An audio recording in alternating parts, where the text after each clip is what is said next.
I think it's all about impact. I think it's all about purpose. And I think what I'm put on this earth here to do is to be of service to the people in my life and to create the best possible life that I can for them, and to also make this world a better place by injecting that little extra bit of positivity in my own unique way.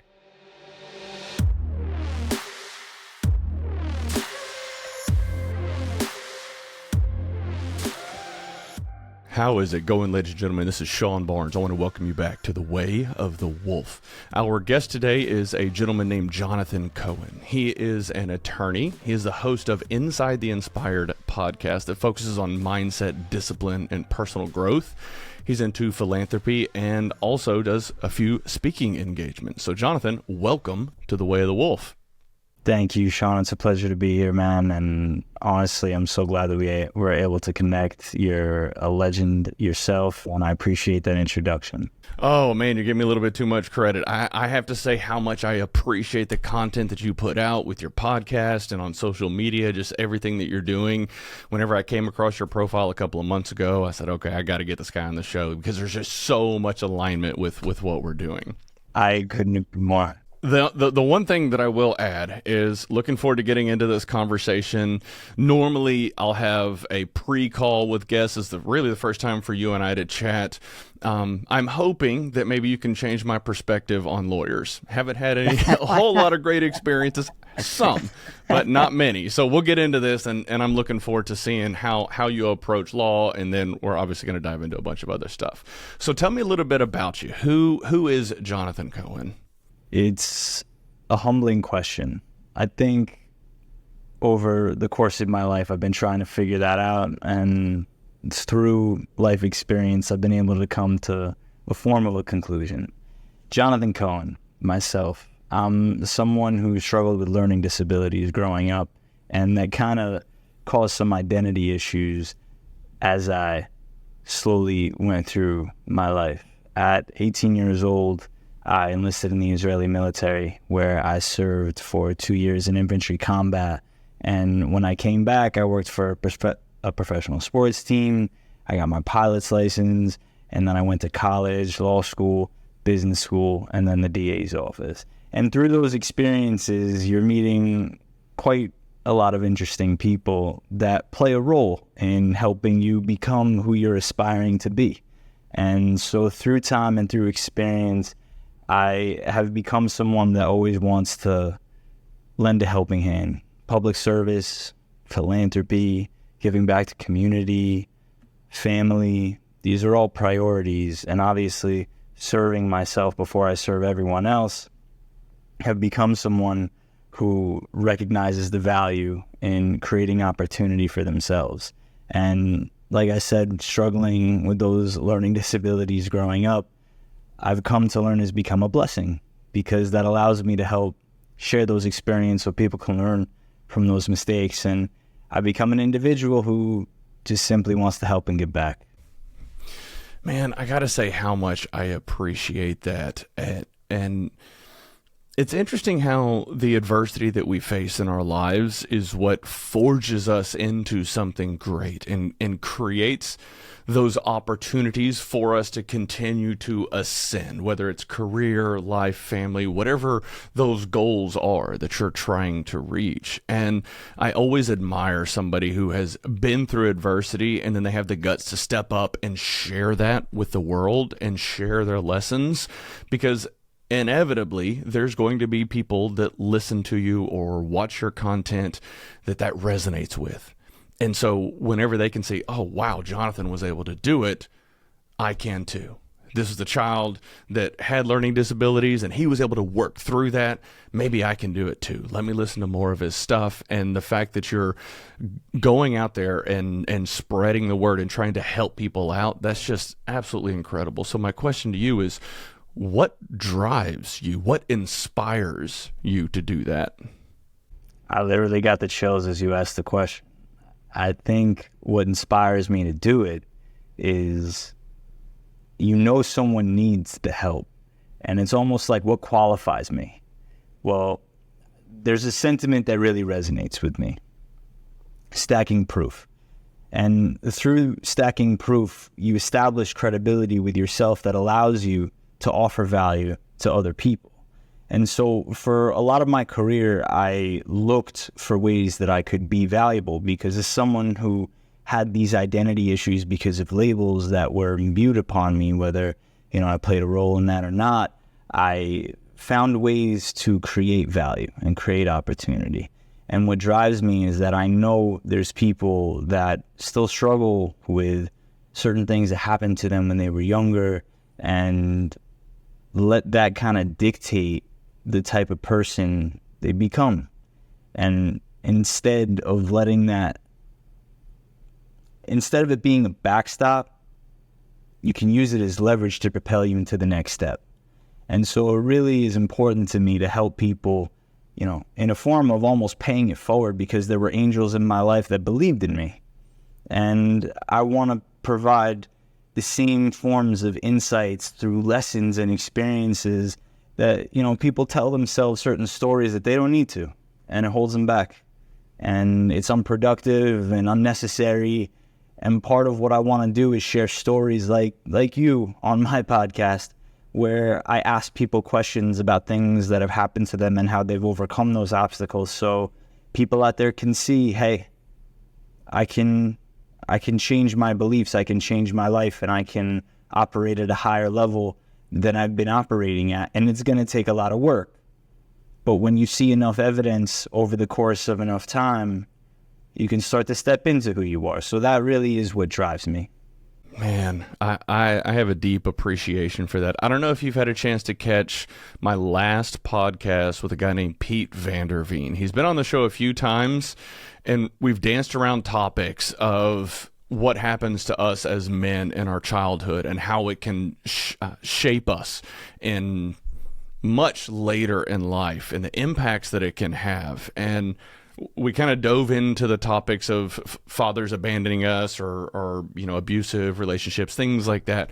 And it's just wild to think about how those things that happen to us in our formative years have such a profound effect on us for the rest of our life until we do the hard work, which you were just talking about. Not everybody's comfortable doing that. Most people aren't comfortable doing the hard work, and sometimes it takes people to get into their 30s, 40s, 50s, or 60s before they're willing to check their ego and do that. And the fact, how old are you, Jonathan? 33. Okay, man, dude, you are getting such an early start on this. I commend you. That is absolutely incredible. Thank you. Okay, so I do want to get back to this, and I want to get back to the podcast, but talk to me a little bit about your journey as an attorney. Sure. So it's funny because I had a very difficult time getting into college itself and then law school. So my journey starts with establishing good habits, but namely what happened was I'm in the airport after having visited my brother with my family in Israel while he was serving, and my mom got a call from a family member saying that one of my cousins wasn't going back to law school. And just very lightly, I was like, hey, maybe I'll go to law school. And for someone who didn't love to read, who avoided responsibilities, even post-military, there was still this intimidation that books and school had for me, even though I had gotten into college and, I was in my second year. In becoming an attorney, my mom looked at me in that moment and was just, she had the most angelic eyes that it was like, oh, wow, I guess I got to do this thing. So I get on the plane and I'm scrolling through channels thinking about this crazy decision on this over 10-hour flight home. And I stumble across a show where this guy's got his head in his hand. There's alcohol and drugs on the table. And he's like, I got to get my life together. And I was like, what show is this? And then you find out a few scenes later that it was Suits and that the lead characters are attorneys. And I was like, okay, this shallow notion is going to make me want to go be an attorney. And the next day, I started signing up for the LSAT and the LSAC website. And it was the most humbling and frustrating experience because every single time I went to the books, I couldn't really pass a certain threshold or score. And when you're hearing from other people that are also applying to law school how well they're doing, it also kind of gets in your head. So I just knew that all I needed was an opportunity. That was it. And I was going to bet on myself.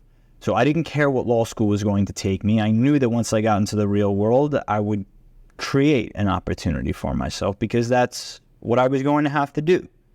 So at the final hour, my sister recommended that I apply to a particular law school, Turo Law, and I ended up getting in, and I attended there for 3 years, and I actually enrolled in their JD MBA program because for me to distinguish myself, I thought it had to be a bit different. So what happened was, as I went through my law school experience, I had different responsibilities like trying out for the trial team. I ended up becoming the president of the trial team at the end of my career there. And through competitions, obviously, I'm learning a lot about getting on stage, public speaking. You know, you have to get over certain fears. You know, one day you do well, one day you do poorly. And it kind of dictates some of the feelings that you had because you don't have as much foresight for how you could perform 10 years from now. You're really only thinking about like, oh, wow, I did really badly yesterday. And it slowly gets in your head. But the more reps you do, the more comfortable you get. And through law school, it became a platform because it was a small school for me to take on a bigger stage. And through that experience, I had this proclivity towards criminal law. But I was studying for my master's in business, so they kind of went hand in hand, but also kind of conflict, where it's like most attorneys kind of go down that path of criminal law and they stay there for maybe 20, 30 years. And that may have been an opportunity for me, but I wasn't sure because it was like I had this infatuation with criminal law, but I'm studying for my master's as well at the same time as going to law school. So what I did was I ended up finishing law school, graduating, and then going for my 4th year for my MBA. And while I'm in business school, I end up applying to district attorney's offices, and I had an opportunity to interview at the Bronx District Attorney's Office, and I accepted a position there as a full-time prosecutor. So while in business school, I was interviewing for DA's jobs, and then I got the job, and then while working full-time and going to school at night in my final year, I was prepping and priming myself for the opportunity. And then in September of 21, I started as a special victims prosecutor at the Bronx District Attorney's Office, where I served for 3 years. And now I work as an associate general counsel for a private corporation that specializes in the manufacturing and distribution of computer electronics. And the general counsel that I support is also a former prosecutor, so there's a lot of alignment there. But it's been a very wild journey. I tried to, put it into as few words as I possibly could. There's a few speed bumps along the way I'm happy to get into, but that's pretty much what happened. That is an incredible journey. And one of the things that stuck with me as you were talking through all of that is the fact that you went on to get your MBA as well. And maybe it's the attorneys, lawyers that I've been exposed to or have as part of my network. It appears that most of the people that are operating in that realm, that legal realm, they don't really have a whole lot of business acumen. They know the law inside and out, but they don't really have a lot of business acumen. I have another friend of mine that I train with, and he's been on the show before. His name is Dustin Sanchez, and his entire business is built around helping attorneys build their practice and build their business. So in your experience in getting your MBA, do you run across a lot of attorneys that actually understand a whole lot about business? It just seems that I don't really come across many with an MBA. So I appreciate that. And that was part of it, right? Being able to distinguish myself. I felt that because law school teaches you to think differently, how to weigh two sides of an argument, how to do research, how to articulate a point, how to identify an issue, and then figure out the rule that's applicable to the potential problem, and then conclude with what you think could be the solution after a thorough analysis. And so in answering that question, I think it's also important to address that there's this sentiment out there. I think at one point Costco wasn't giving any credibility to people that had their MBA, or you hear people like Mark Cuban coming out and saying like, an MBA is a dumb degree or whatever it is. And some of those themes were kind of dictating my perspectives around what I was doing, because it's like, well, when I first set out to do this, what the motivation was is that I saw a lot of agents actually had their JD MBA, but they weren't practicing as attorneys. So this goal that I had was effectively to become some form of, I want to say this as humbling as possible, but I'm still aiming towards it, a business executive. And so in that career trajectory, I felt that having that dual degree would give me a competitive advantage in achieving that goal I'm still aiming towards. And so I find that when I come across colleagues that have business experience or, are in the legal realm, big law or meaning like corporate law, they tend to know their stuff. But at the same time, there's this constant tone of, the business has to focus on the business and let the lawyers do what the lawyers do. So, compartmentalizing, segmenting, and just letting people focus on what they're good at. But I think when it comes to this question, what I really want to drive home is that for someone like me, and I have an undergraduate in business, it's that my legal lens, if you will, gives me a different perspective in how I approach situations, because in the world that I serve now, I can communicate the gaps between what the business has to offer and what the legal department has to offer and bridge that gap. And I aim to do that every single day. So having this degree, having this exposure, this experience, it allows me to solve problems in a different way because I can bridge that communication gap. And so words are very, very important. And so I think that the words that I focus on are, reading books on business or listening to podcasts or consuming content that can help me, and obviously experientially getting into the field where I manage certain accounts that allow me to develop that business acumen. And so every day is a journey because I'm constantly learning. But effectively, it's never over.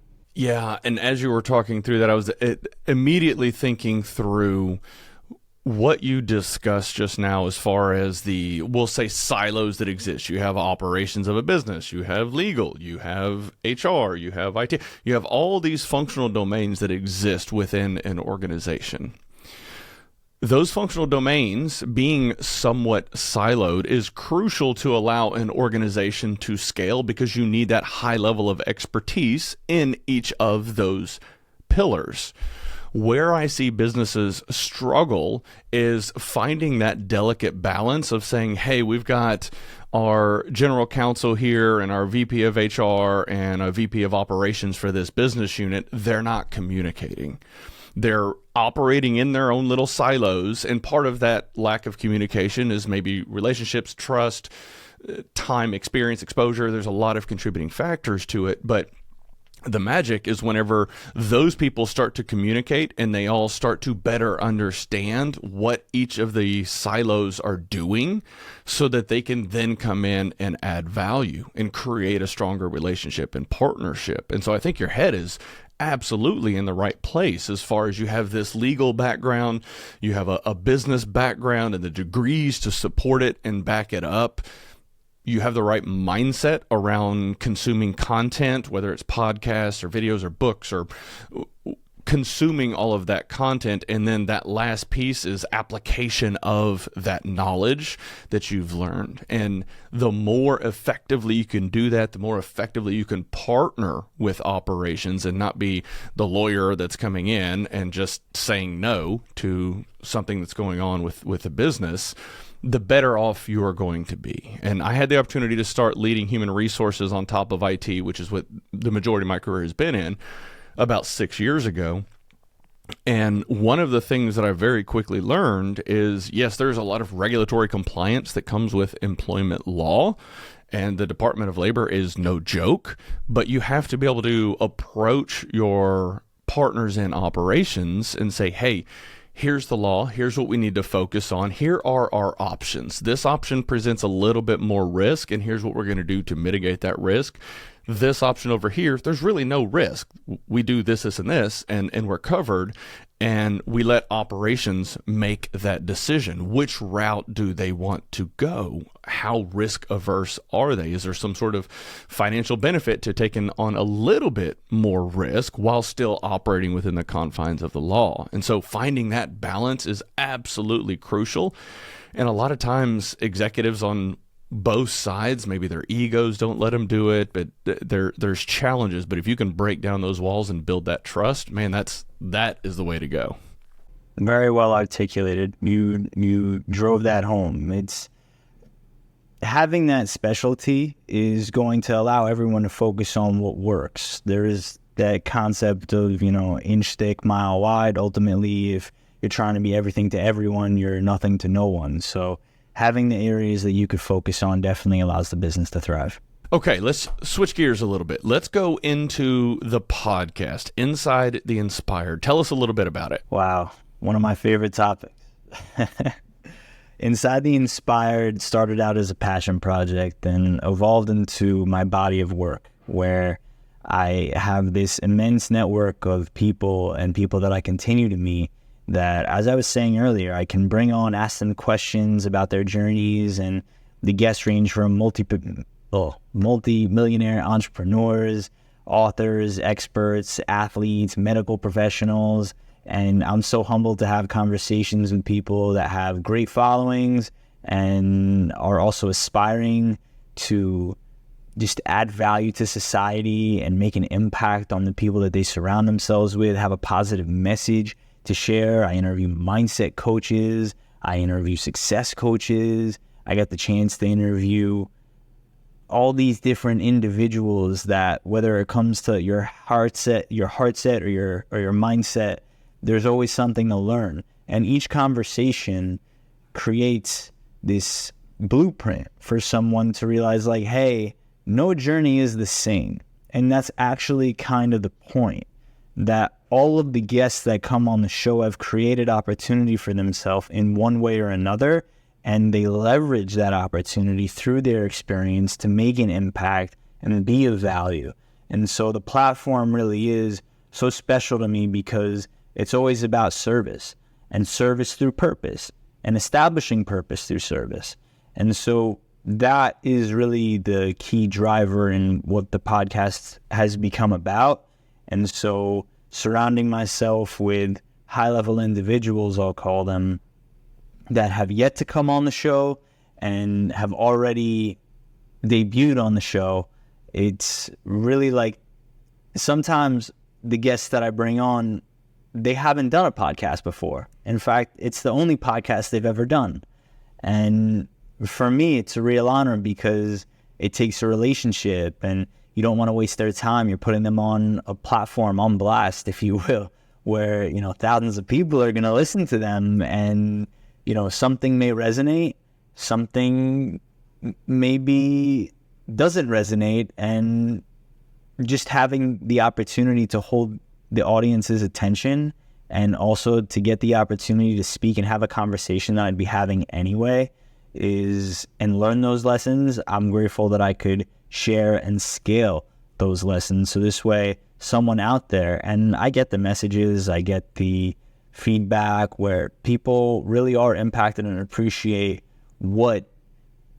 it's not so much what I'm doing, but the way people have overcome the obstacles in their life the questions that I ask really are top of mind, in the sense that it's like, where was your head at when, you were going through that particular struggle, or how did you overcome this obstacle? What do you have in terms of advice for people that are aspiring to achieve? That really is the focus, because these obstacles get really dense and difficult. And so the more feedback we give one another, the more communication we have, the easier it may be. I'm the oldest of four, so my siblings are always learning from my mistakes. And that's kind of the point, right? So this way people don't have to repeat them. David Meltzer, I had him on the show, he calls it the dummy tax.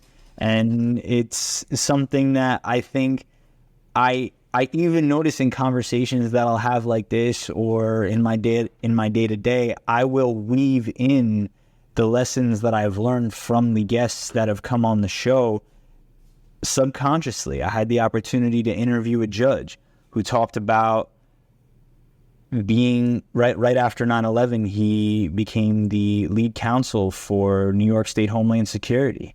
And that's intense, because you have someone who he called effectively establishing all the legislation and everything around what was going on in the climate at the time, navigating that situation. He equated it to flying the plane and building it in the air at the same time. And I think about situations where people are building businesses, or, helping others, where they do that on a daily basis. So the podcast really is a platform to scale the lessons that people have learned to 50 years of experience or less, whatever it is. It really is all about making an impact. So I can definitely relate to that. It's kind of an underlying theme of my show. My show also started out as a passion project, so I want to go back to that. With yours starting out as a passion project, 2 questions. How long ago did you start the show, and what was the first reason that made you decide, hey, this is what I'm going to do? Well, at the time, I'll back up a bit. I remember when I first discovered what podcasts were. It became this new platform for me to just synthesize information, acquire new information, distill it, and then somehow new words were coming out of me, a new lens, a new perspective. And I just started to see the world differently, and I had access to these people across the realm, whether it was Scooter Braun or Tony Robbins or Elon Musk or whoever it was. It started there, and then obviously, you niche down, you start to find things you really like to talk about, and it really helped guide a lot of my fitness journey and my mindset journey, and it complemented my life experience. So the first time I had ever heard a podcast, I had almost kind of, I'll also humbly say this, pictured my own voice in my own ear or in someone else's, being like, hey, I want to do this for someone else, like someone's doing it for me right now. And so the passion project really started out of a responsibility that I felt to offer my experience and my perspective in a way that I felt would be productive for someone, because I remember how insecure I would be about the things in my life, and I didn't want people to feel that for themselves. I wanted to create something that could instill confidence and provide a platform for people that I thought were incredible. And so it evolved through, now it's slowly becoming a business, where in an unconventional way, and we could talk about that at some point, but effectively I made a list of people that I thought were very interesting, and I started reaching out. And then that was a whole experience in and of itself. Some people say yes, of course. Some people don't respond, and then some people say no. And so you have to kind of manage your ego with that too.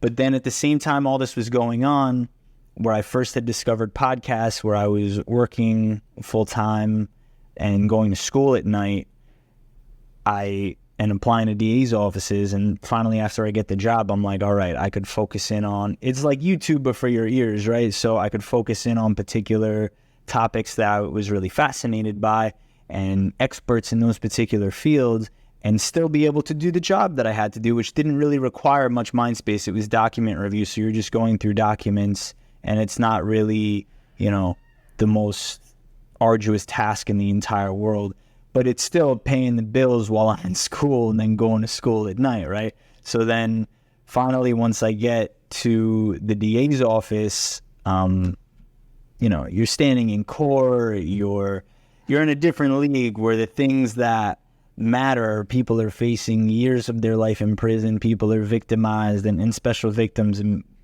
just that's a whole other realm of life that I feel really shaped my perspective in so many different ways. But largely in COVID, I started the show as an Instagram live show, and through that experience, I was effectively preparing direct examinations of witnesses.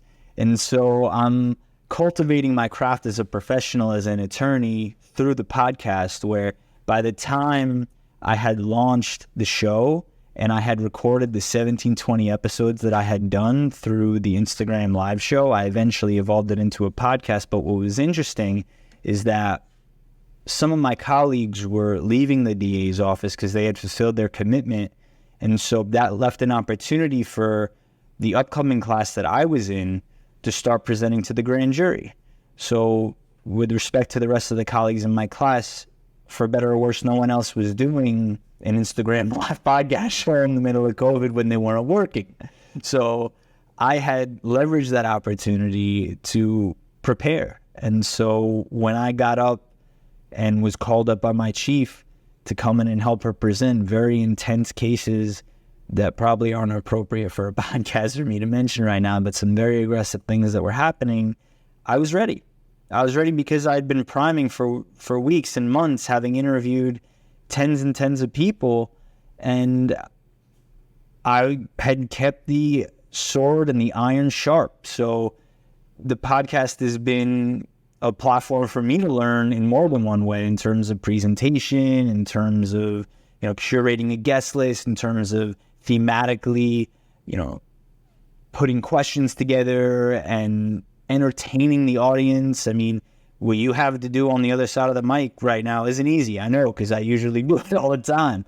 And having interviewed witnesses in the forms of cops or victims or judges or, going up against adversaries, and then having this passion project, as we called it, to interview very high achieving, top performing people, it's really immense.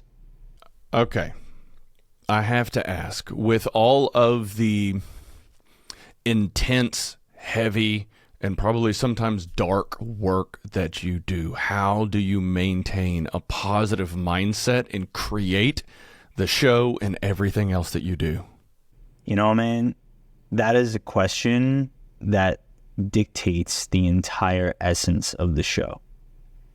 I found that one of the most important, and it's questions that I've posed to other guests that have been on the show. For example, I had my chief of the domestic violence division at the Bronx DA's office on my show. I've had a Supreme Court judge who was the lead judge of the criminal court out in Suffolk County, just presiding over these cases where people are facing decades of their life in prison. And I posed this question to them.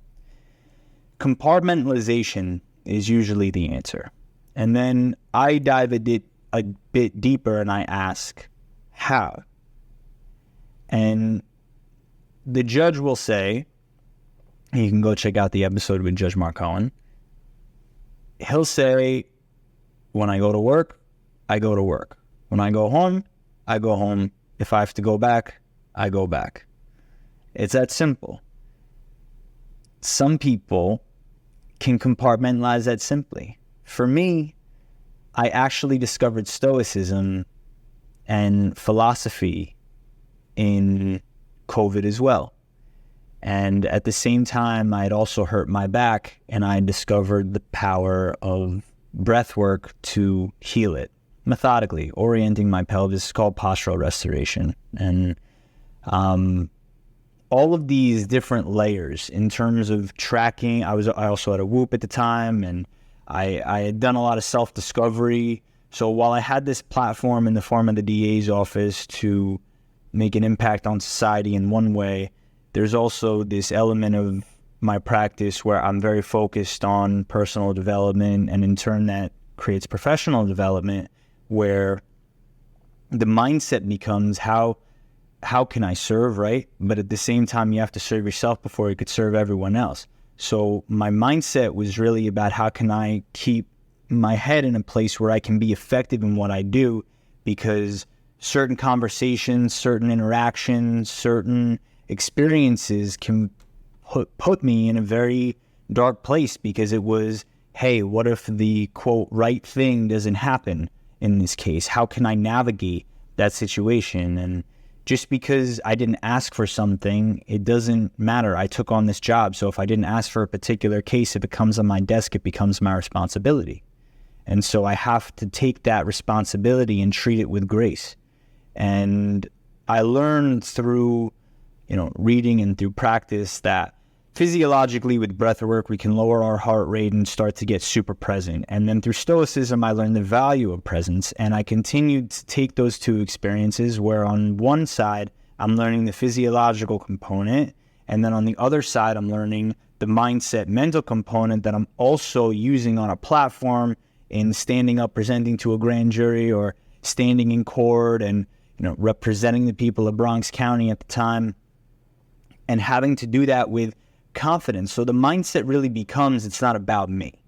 It's about the people of Bronx County, or the victim, or the case itself, and doing what I believe to be the right thing. And the right thing comes in all sorts of shapes and sizes. And it really is one of the craziest things, because you have to show up for the people in your life in order to make that impact that I keep talking about. And I can't do that if my mindset's not on point.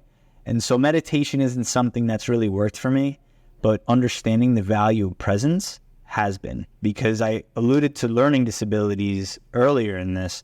There's a big lack of presence in that.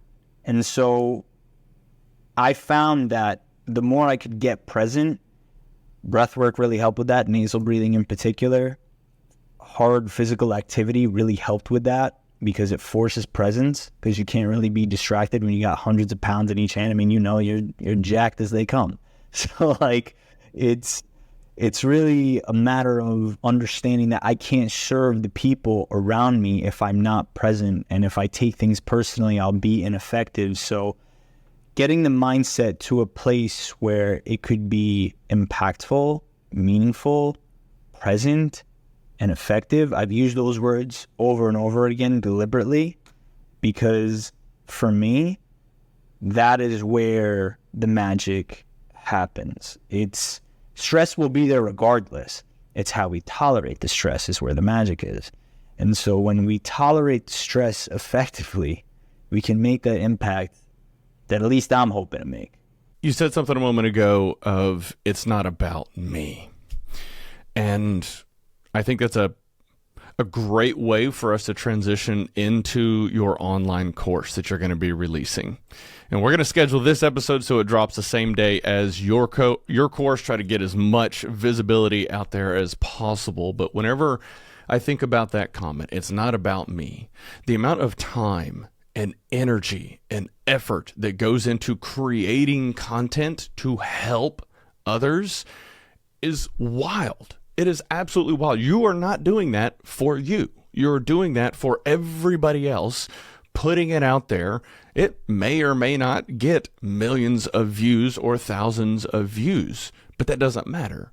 Based on everything that you and I have talked about, you're not doing it for you. You're not doing it for the attention. You're doing it because you genuinely want to help. So let's talk a little bit about this course that you're going to be releasing.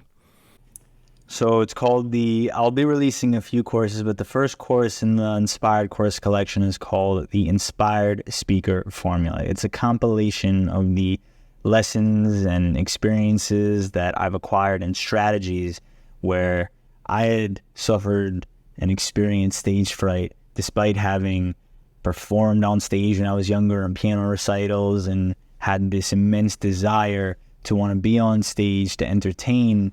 The courtroom kind of gave me a platform for that, but certain experiences that didn't go so smoothly left me kind of traumatized, and I didn't really want to repeat those mistakes.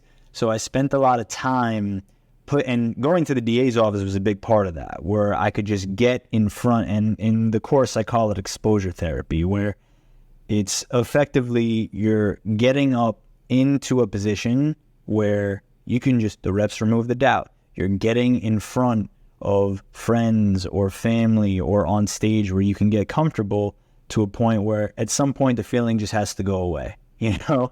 So that's one element of it, but effectively the course is designed with a compilation of strategies and frameworks that have helped me overcome my fear of public speaking, and helps the speaker curate their theme, theory, and thesis, and puts them in a position to deliver and do it in an impactful and captivating way.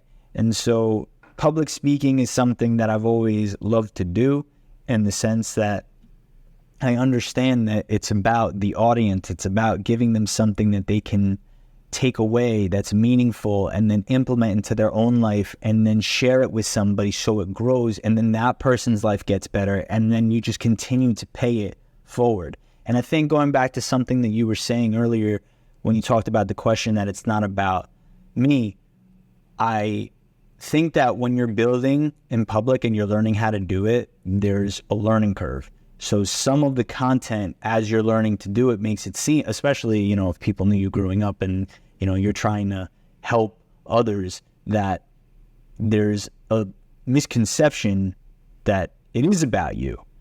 But I think through time and learning how to build and deliver and share the message accurately, which over time I've gotten a lot better at understanding the audience, understanding who needs to hear the message, how to instill it in them. So like I said, they can take it and then give it to someone else and then pay it forward. Whether they come back to the course or not, it really is a matter of, hey, someone else will be able to share these sentiments and it'll grow. And as a result, someone's life is going to get better. And there's multiple testimonials and cases to that effect that I'm excited to share.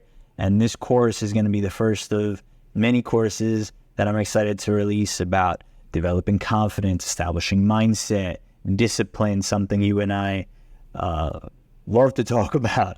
So I'm really excited about it. It's scary. I got the first draft of it yesterday, and, you know, here we go. It'll be about an hour, so it's very compact. The modules last anywhere from 2 to 5 minutes, and the modules are going to give you skills, tips, and frameworks that are going to change the way you go about your speaking experience. Man, I cannot wait to see that.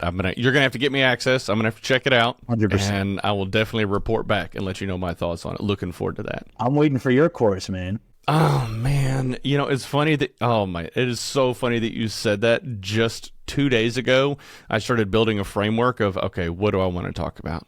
What do I want to share? Because I've been doing my podcast for 2.5 years, and there's a lot of the things that I cover and talk about, and then I have a few clients that I coach that have asked me, hey, can you come in and teach a course to some of my employees, some of my managers, some leadership skills and things like that. And so it's been in the works. When I say in the works, it's all just kind of spinning around back here in the back of my mind. But I recognized last week.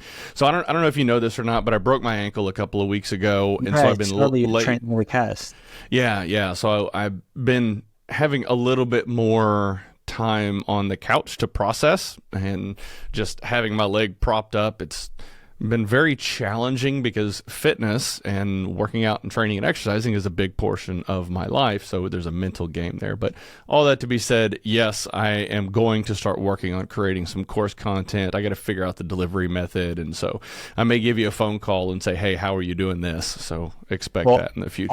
On that note, the course will be released on Udemy, Udemy. So that'll be what the first one is. And then I'll be releasing additional courses on Udemy, and eventually one on my own website that I'm saving for 2024, but, you know, we'll talk about that another time. Nice. Okay, perfect. Okay, so let's talk a little bit about fitness. You said a moment ago, I'm as jacked as they come. I'm not right now just because I haven't been able to train for 2 months, but a lot of your content, there's elements of fitness woven in it, and I can admire and respect that because it's something that I do as well. But talk me through that. Have you always been in shape? Has fitness been a big portion of your life for your entire life, or is it something that you've just gotten into? And how do you find that it impacts other elements of your life? Well, I'll start with the latter portion first. It impacts everything in my life. And so there's no, when I was growing up, you play sports and stuff, but I couldn't even make the basketball team. I wasn't lifting weights. Like, there was no athleticism really in my arsenal. And through the military, cultivated a bit of a skill for running, and I realized that I could do it for extended periods of time, and I could put things on my back and walk really far. And one of my responsibilities was to hold this 16-pound machine gun with about 60 pounds of gear called a Negev that effectively sprays what we'll call cover fire. And so that was kind of my first experience in carrying heavy things and walking or running really far. And then after the military ended, I didn't have formal weightlifting or running practice. I couldn't even do a dip. For a fitness test, you have to be able to run a mile in like under 8 minutes, and you have to do like 75 push-ups and 100 sit-ups or something like that. And I could just barely do it. I had someone very kind counting my push-ups, I think, at the time when I was in the Army. And my fitness practice really started in college, where I realized that, transparently, me telling people that I had served 2 years in the military and I didn't really look the part. So you didn't really want to get pushed around, so I started lifting weights. And slowly my skills started to get better. But the fitness really took a leap in 2017 when I had graduated law school. I didn't really understand nutrition. I had done CrossFit for a couple of years while I was in law school. And then my final year, when I had moved into New York City, where I'm based out of now, I decided to take another step and start to really understand nutrition. I had a friend who I could rely on very deeply at the time, and still a great friend today. And I had a conversation with him, and I said, man, I don't know what's going on. Like, I want this six-pack. I can't get it. I work out all the time. Like, I don't know what's going on. He's like, look, fitness, think about it like a 360-degree pie chart. And think about the physical portion as 25%. And you got that 25% down. Maybe it's time to start focusing on everything else. And I was like, what's everything else? Nutrition, sleep, stress management. I was like, okay. And with podcasts and with YouTube, things slowly started to shift. CrossFit had introduced the prospect of programming and fitness programming to me, whereas up until CrossFit, I'd only kind of done generic, bro splits of back and bis, chest and tries, skipping legs.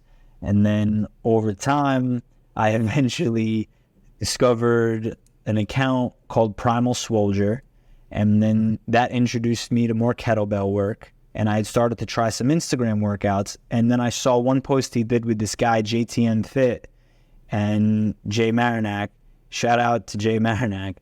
That dude's content changed the way I approached fitness, where he had this element of functional training combined with CrossFit, combined with bodybuilding, and it changed my life because it brought everything that I love to do together. And then that compounded by starting to understand nutrition, I started understanding calories and macros and then micronutrients, and everything just started to build on itself once I had that foundation. So mentally I was saying, I'm smart enough to be able to do this now. Like, I passed the bar. Like, I got to a job at the DA's office. Like, I really want to change my life. I really want to change my body. And it felt like this last frontier is something that had evaded me forever.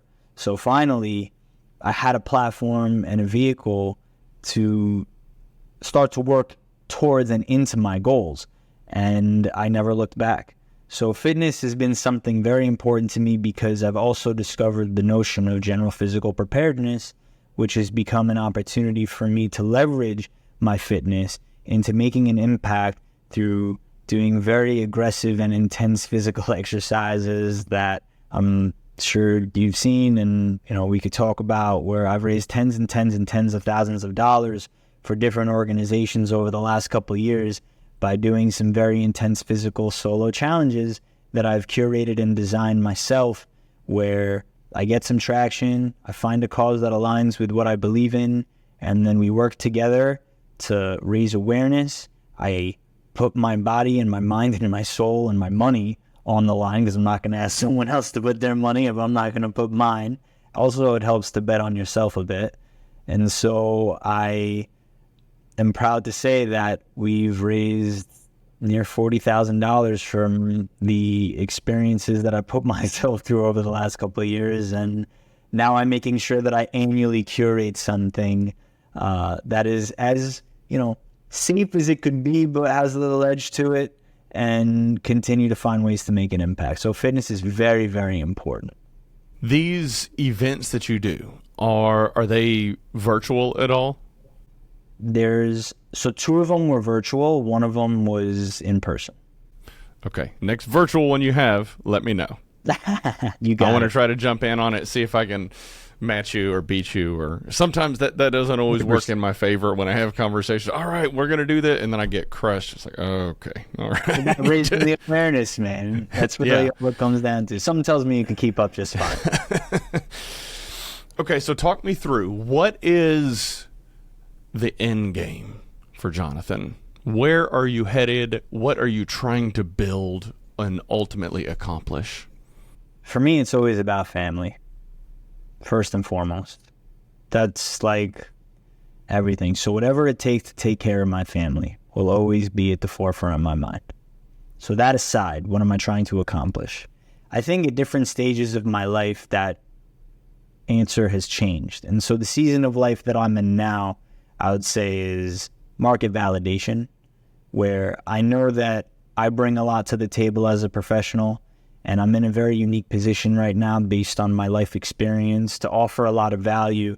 And I see that, having recorded over 50 episodes of my podcast, and the audience that I've developed and continues to grow every day, and the opportunities that have been placed in front of me, and the opportunity that I've created for myself, that right now the end game is about making as much of an impact as possible in as many ways as possible, because I really do believe in paying it forward. I believe in making the world a better place.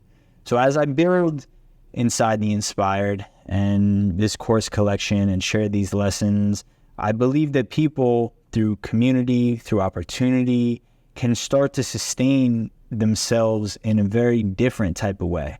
And so the underbelly through this entire conversation that's, dictating how we're going about it and how millions and millions of people around the world are going about it is the creator economy. And the creator economy is something that gives a platform to you, to me, and to our audiences and people around the world to tap into another element of themselves and productize themselves. Naval Ravikant talks about this concept of there being 8 billion people in the world, and how one day he hopes there's 8 billion businesses. And for me, that really resonates, because everyone can really reach that, you don't want to call it utopian, but opportune perspective where they can do what they love to do and sustain a quality of life for the people that they care about. And as a result, the world gets a bit better. So for me, the end game really is about creating an ideal lifestyle where I'm doing things that I love to do with people that I love to do them with, and making a significant impact on the world at the same time. So I'm excited to grow these courses. I'm excited to grow the podcast. I love where I'm working. I'm grateful every single day. Gratitude plays an immense role in my life. And presence also, if you couldn't tell, plays an immense role in my life. And then having these conversations where I can continue to learn and share these lessons means a lot to me, because I want to get better every day for the people around me so they could be better. And then the people around them will be better. And then it becomes a ripple effect. And I think that the end game is impacting as many people as possible in the most positive ways that I could realistically and tangibly think of, because I remember wanting to be of value so much when I was younger. And now that I'm finally that person that I aspired to be, I realized, well, now I got to do something about it. Because, there's no point in just walking around with my shirt off, saying, hey, look what I've done. Like, it doesn't do anyone any good.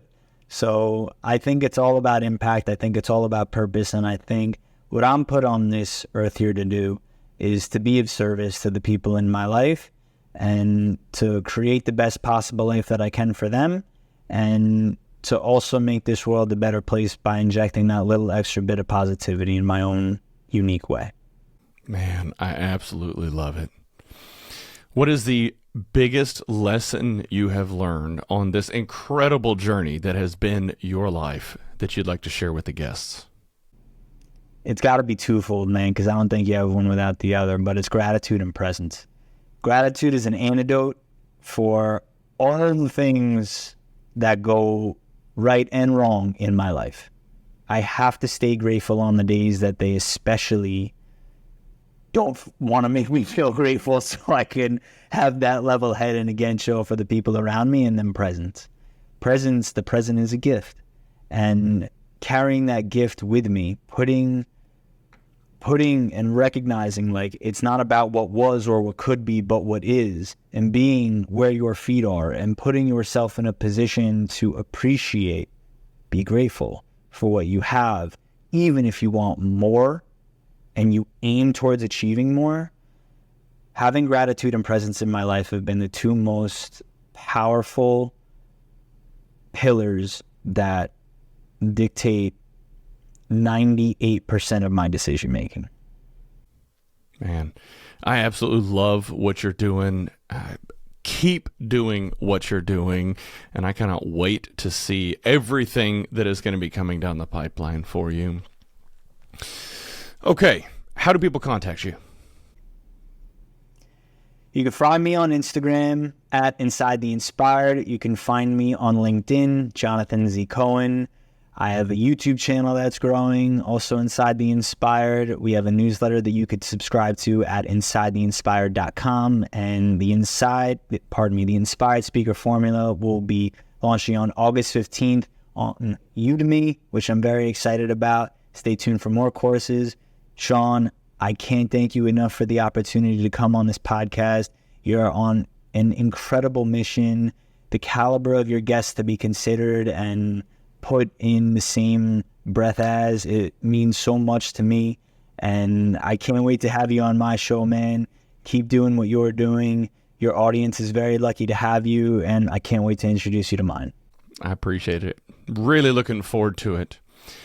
All right, ladies and gentlemen, that is all we have for the show today. We're going to have all of Jonathan's contact information down in the show notes. Please check it out.